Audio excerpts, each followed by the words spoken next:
Thanks for joining us. Talkline Network Radio, America's longest-running Jewish broadcast network, the voice of the Jewish community. Welcome to the podcast. You are now tuned in to this episode of our podcast. Today, we are going to interview some of the greatest and most influential minds in our field.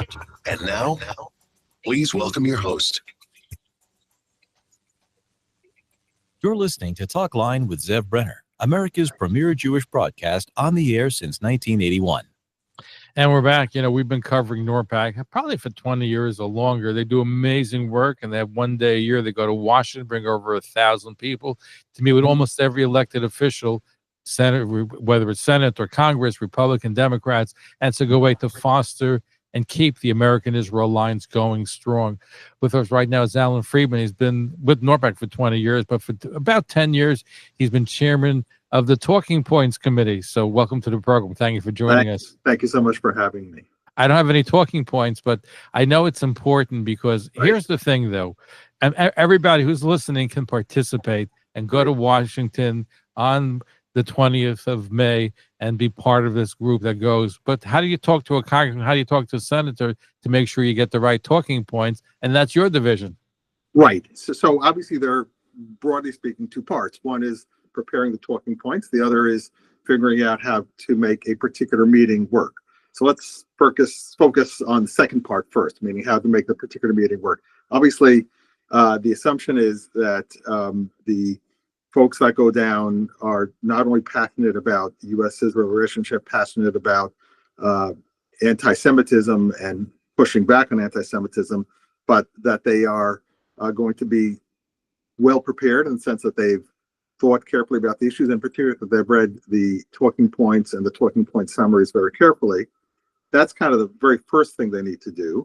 But they also need to understand, and thankfully they almost do understand, the specifics of who they are meeting with. So there will be some meetings where there is going to be a real understanding on the part of the member of Congress or his or her aide as to what the issues are. In many cases, the folks that we're meeting with have actually written the legislation that we're advocating about. So in those situations, it's about thanking them, learning from them, understanding the issues in an even greater depth.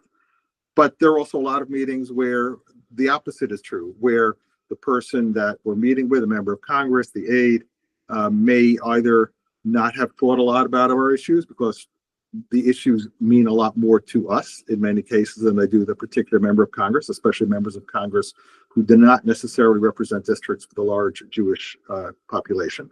So you need to take that into account. And there's a lot more of an education element to it, where you need to have internalized the points and be able to boil it all down into about 15-20 minutes. But the assumption is that you're not going to get more than 15 or 20 minutes for the meeting. You need to be prepared for things that may throw you off course, whether it's a desire on the part of a member of Congress to talk about their favorite baseball team for a while or something else, or the weather, or they may have some questions for those of us who are meeting with them that we will not have anticipated, and that's fine. But as I said, I think while I can't say, nobody can say that every single meeting they've ever had has gone perfectly. I think we have a lot of really fantastic and dedicated advocates who come down each year.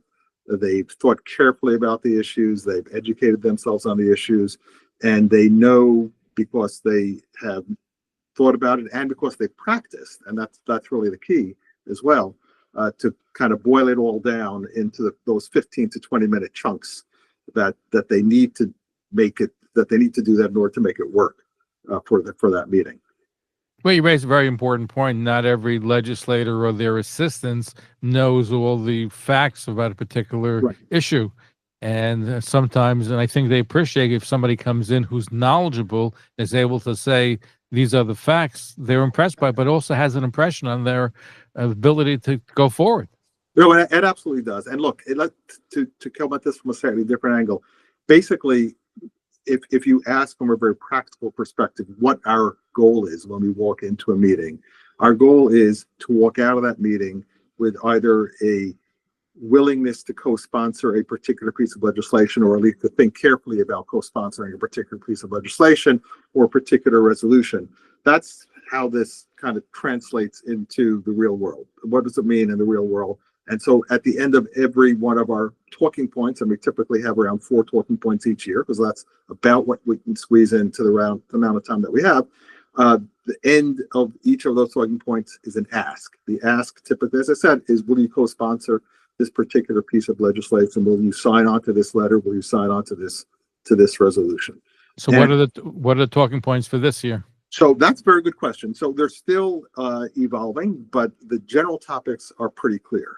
And the general topics have been pretty clear for the last couple of years. Iran, of course, I'm sure Iran is on top of the list. Is at the top of the list.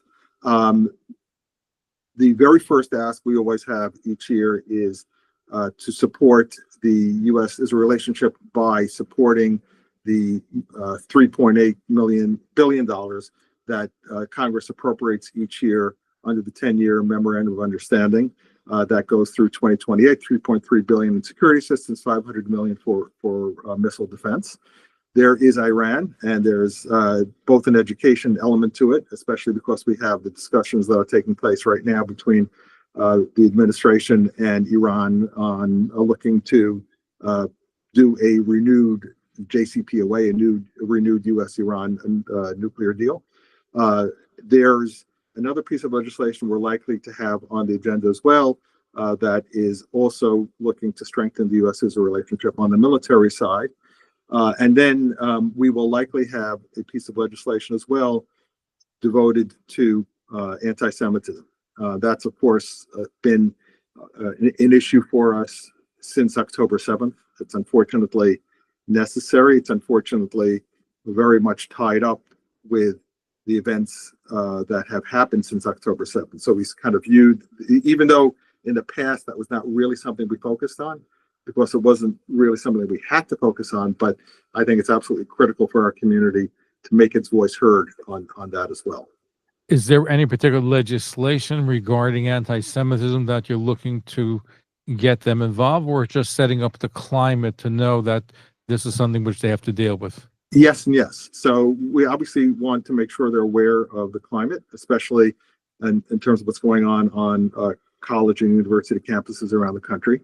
But in particular, the piece of legislation that we're likely to feature is the AAA, the anti-Semitism legislation that almost made it through last year, that died, unfortunately, in the Senate, and we're pushing again this year.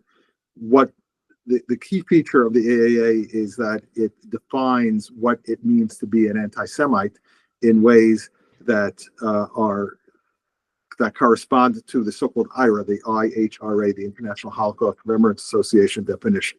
The key element there is that it equates anti-Zionism and anti-Semitism. There's been unfortunately this meme going around that, hey, I'm not anti-Jewish, I'm just anti-Zionist, and we want to make it absolutely clear that that is an oxymoron.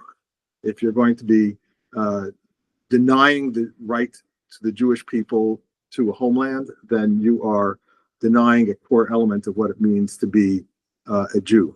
And so, fortunately, we have the wind at our backs on this, because the last two administrations have used the IHRA definition in formulating policy, but we think it's critical that that definition be enshrined into law so that we don't have to worry each year that the definition may be changed depending on the whims of the particular administration. No, very important issue. Now, when you give out the talking points to those on the trip, is there any rehearsal time where they get acted out? Absolutely. So what we do, we do this a number of different ways. First, there are training sessions that are scheduled, a number of different communities that are live.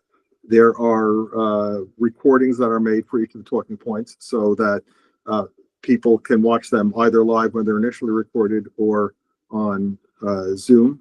And then typically, as the advocates, as our fellow mission members are going down to Washington on the bus, they break up into groups within their in the particular bus that they're going down on and practice among themselves. And we encourage people, and I know many of these groups do this, to do it in fact in advance as well, because there's nothing like actually practicing to get it right. If the very first time you're trying to summarize the talking points is when you're sitting in front of a member of Congress, it's probably not going to go as well as you would. Not the greatest idea. By the way, because of the college anti-Semitism on campuses, I think it's especially important for college students Absolutely. to go on this trip, because they can give firsthand testimony from the Ivy League schools and other schools where they're experiencing it. And when you hear somebody that's gone through this, I think has even a bigger impact when they just say, I know this is going on. No, you're absolutely right. And it's something we found to be very impactful last year. Again, it's unfortunate that we have people with experiences, but it helps. And I think you raised another very good point, Zev, which is that I think we always tell folks to bring in your own experiences, because the more you can relate your own experience to the particular issue, the more impactful it's going to be. And so it's unfortunately also the case that many members, many of the Norpac folks who go on the mission have a degree of connection, can be often very close degree of connection to somebody who is taken hostage, to somebody who was unfortunately killed on October 7th, or in the battles that have taken place since then. So on the one hand, of course, it's tragic that those connections exist. On the other hand, it's very important to be able to invoke those connections when you're speaking to a member of Congress or to one of their aides. Alan Friedman, I was going to say the chairman of the Talking Points Committee, thank you for joining. I urge people that you can still go. It's May 20th. Absolutely. Where can people learn more information? How can people get involved in Norpac? The easiest thing, go to norpac.net, email Avi Schrantz, who is our truly amazing wonderful executive work. director. Avi, as far as the rest of the world's concerned, we have about 300 people working for Norpac. The truth is we have one amazing executive director and a lot of very, very dedicated volunteers, supplemented by a small staff around this time as we gear up for the mission. So Avi at norpac.net, or just simply go to the website norpac.net. I think the deadline is coming up the next 24 to 48 hours, so please sign up. It's really important that people sign up soon. There's a lot of preparation that goes into dividing the members into the particular groups that they need to work with, they need to meet with. There's a lot of logistical effort that goes into it.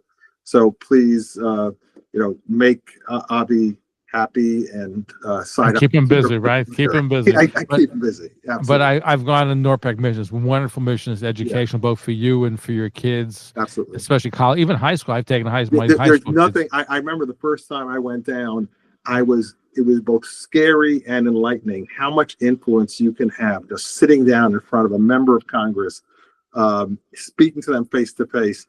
There's nothing like it, both in terms of the impact, but in terms of it's the best civics lesson you can ever have. Absolutely. It's great. It's wonderful to be with all these people, and it just is a great energy, and I urge people to attend. It absolutely Anyway, Alan, keep up the good work. And thank you, Zev. Thank you so much. Thank you for what you're doing, and continued success. We need you. We need Norpac. We need to let elected officials know what the score is. A lot of them hear, by the way, and this is, I keep telling people, it's true, they hear more in emails and phone calls from anti-Israel people than from the Jewish people. It is so when they see live Jews in front of them, it has a tremendous impact. It does. Zev, thank you so much. And thank you. Thank you for all you do. Thanks. Bye. Thank you for tuning in to Talkline with Zev Brenner, America's premier Jewish broadcast, the pulse beat of the Jewish community. All right. For continuous Jewish programs, TalklineNetwork.com, or our 24-hour-a-day listen line at 641-741-0389. For past shows, you can find us on iTunes, Spotify, Amazon, YouTube, Instagram, and all major podcast platforms, or jewishpodcast.org. Thanks for listening to the TalklineNetwork.com. Follow us on Facebook, Twitter, and Instagram.